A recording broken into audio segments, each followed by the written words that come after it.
Okay, the most important parts, there is three parts in Power BI. It's very important now to start to focus with me because these questions is going to be asked in the test of knowledge. So there is three parts of Power BI. The first is the Power BI desktop. So the Power BI desktop, I asked you, everybody's, if you can download this and install it on your PC. It's very important because we are going to use it today. So Power BI Desktop, it is a client you installed on your PC, so you can use it to use Power BI. So this is where you can see this icon. It will open this way. This is Power BI Desktop. Okay, so it is installed on your PC, so you can use.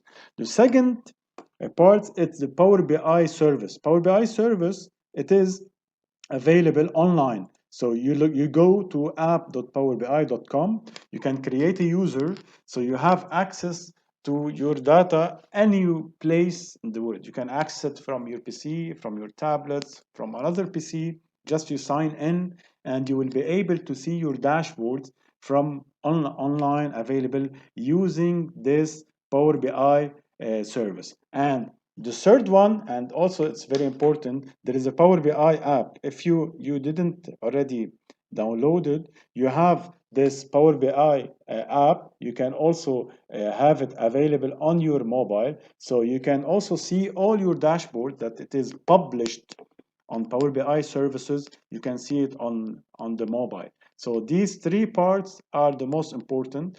The Power BI desktop, Power BI service, it is the online, and the service available in Excel or different websites. You can use these web services, and the Power BI mobile tools. These are the three parts that it is related to Power